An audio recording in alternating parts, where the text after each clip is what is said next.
Assalamualaikum warahmatullahi wabarakatuh. Perkenalkan, nama saya Erma Triwulansari dengan NIM 102200145 kelas HSG yang akan mempresentasikan beberapa materi yang telah disampaikan dapat dosen pada satu semester ini. Yang pertama, pendekatan antropologi dalam memahami agama dapat diartikan sebagai salah satu upaya memahami agama dengan cara melihat wujud praktek keagamaan yang tumbuh dan berkembang dalam masyarakat. Yang melalui pendekatan ini, agama nampak akrab dan dapat dengan masalah yang dihadapi manusia dan berupaya menjelaskan dan memberikan jawabannya. Dengan kata lain, bahwa cara-cara yang digunakan dalam ilmu antropologi dapat melihat suatu masalah digunakan pula untuk memahami agama. Selanjutnya, sosiologi hukum.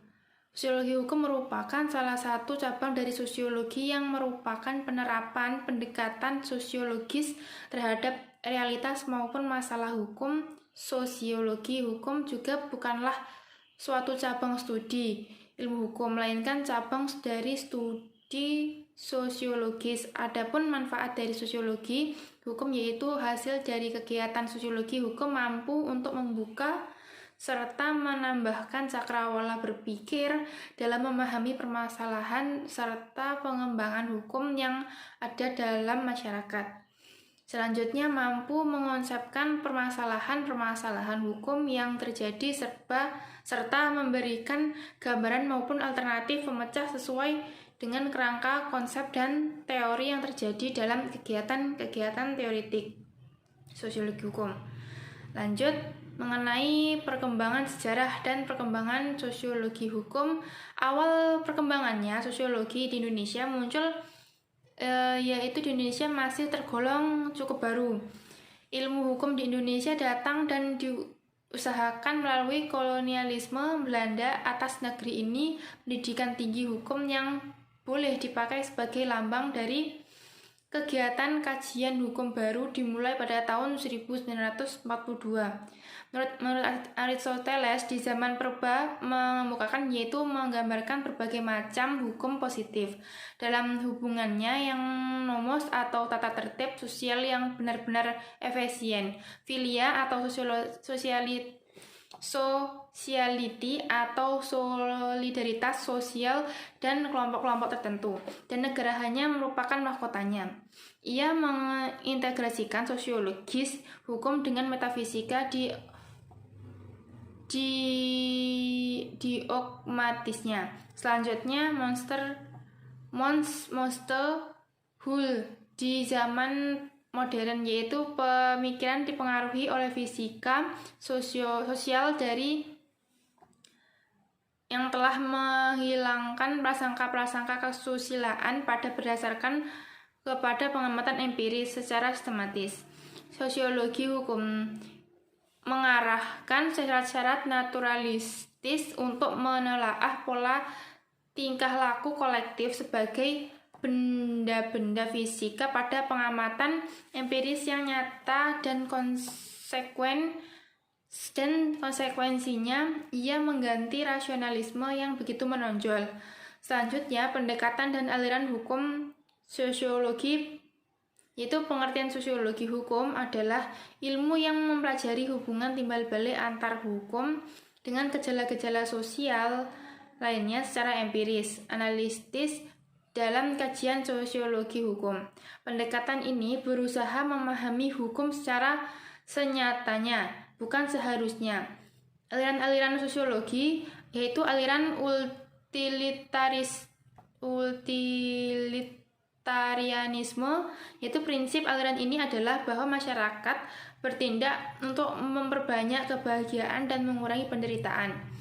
Aliran sosiological jurisprudence, yaitu ajaran-ajaran aliran sosiological jurisprudence berkembang dan menjadi populer di Amerika Serikat, terutama atas jasa Roscoe Pound berpendapat bahwa hukum harus dilihat atau dipandang sebagai suatu lembaga kemasyarakatan yang berfungsi untuk memenuhi kebutuhan-kebutuhan sosial dan tugas dari ilmu hukum untuk mengembangkan suatu kerangka yang dibutuhkan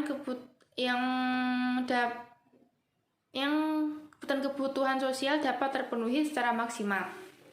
Selanjutnya, aliran realisme hukum. Aliran realisme hukum sangat memperhatikan tentang konsep keadilan. Namun secara ilmiah mereka menyadari bahwa keadilan atau hukum yang adil itu sendiri paling tidak sangat sulit ditentukan kalau tidak ditetapkan.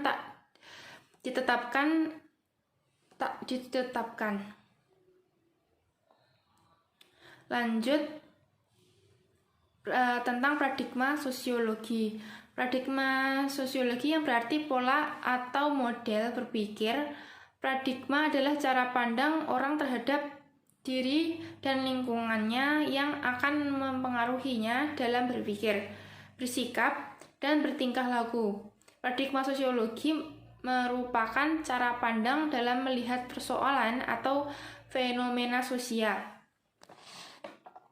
Perkembangan secara sistematis baru dimulai sejak abad ke-17 ketika mengembangkan positivisme, yaitu suatu paham yang menuntut agar setiap metodologi yang dipikirkan untuk menentukan kebenaran hendaknya memerlukan realitas sebagai suatu eksis, sebagai suatu objek yang harus dilepaskan dari sembarang macam prakonsepsi metafisis yang subjektif sifatnya. Selanjutnya, teori sosiologi hukum. Teori dari bahasa Latin yaitu perenungan, dari bahasa Yunani yaitu cara atau hasil pandang adalah suatu konstruksi di alam ide imajinatif manusia tentang realitas yang ia jumpai dalam pengalaman hidupnya. Strukturalisme, teori yang berusaha untuk memahami aspek-aspek kemasyarakatan yang bertitik tolak dari pendekatan kepada struktur bahasa yang digunakan oleh masyarakat tersebut. Kemudian juga dasar masyarakat yang menganggap subjek atau aktor bukan sebagai variabel bebas, tetapi lebih merupakan variabel yang tidak bebas, yang selalu dipengaruhi dan dikungkung oleh struktur masyarakat. Struktur terdapat dalam pikiran alam bawah sadar masyarakat. Selanjutnya, hukum dan solidaritas sosial. Menurut Emil Durkheim, solidaritas sosial adalah kesetiakawanan yang menunjuk pada suatu keadaan hubungan antara individu atau kelompok yang didasarkan pada perasaan moral dan kepercayaan yang dianut bersama yang diperkuat oleh pengalaman emosional bersama. Peran hukum selain menjadi faktor pendukung, hukum juga dapat menjadi perusak solidaritas sosial. Karena bagi masyarakat tertentu, perkembangan hukum bisa dianggap sebagai pemicu terjadinya kontradiksi yang menajam dan keras, bahkan menjadi penyebab timbulnya kerusuhan sosial karena implementasinya yang tidak adil. Selanjutnya, hukum dan perubahan sosial. Menurut Astrid S. Susanto, perubahan sosial ialah perubahan masyarakat menjadi kemajuan masyarakat yang sesuai, bahkan dapat menguasai kemajuan teknologi dan menghindari bahaya degradasi martabatnya. Hukum dan perannya adanya 3 badan yang dapat mengubah hukum, yaitu badan-badan pembentuk hukum, badan penegak hukum, dan badan-badan pelaksana hukum.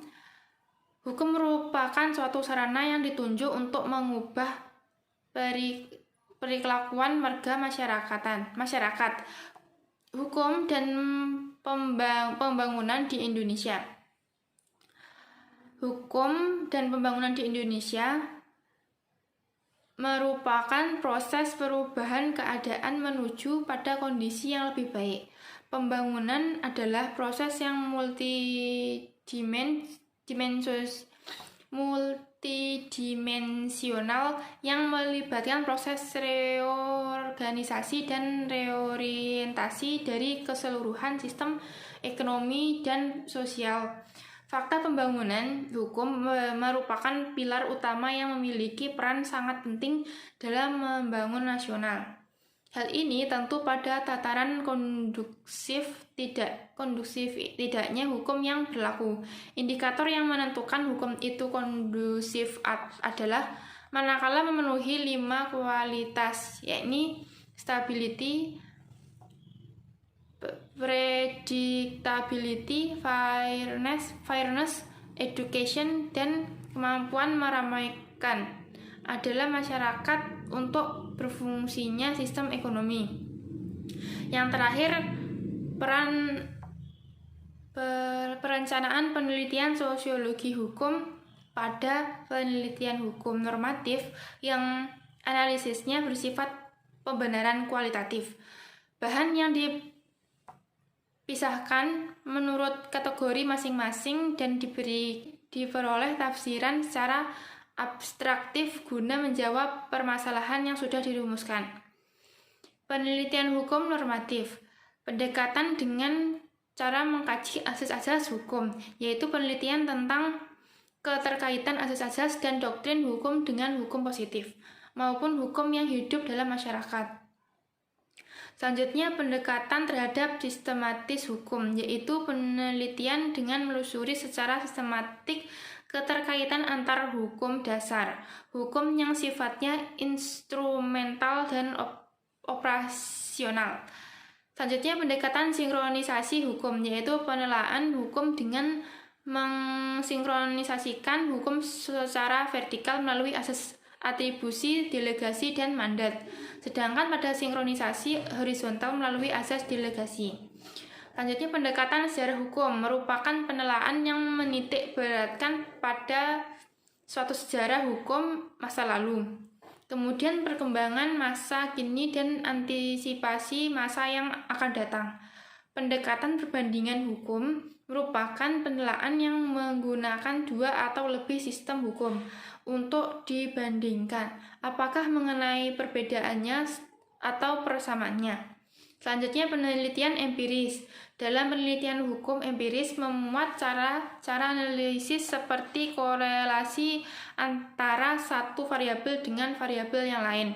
Data tersebut diedit kemudian diklasifikasikan dan ditampilkan dalam tabel dan dianalisis dengan menggunakan teknik statistik dan pada akhirnya dapat menjawab hipotesis yang sudah dirumuskan pada bab sebelumnya. Apakah penerima atau menolaknya? Cukup sekian presentasi dari saya. Akhirul kalam. Wassalamualaikum warahmatullahi wabarakatuh.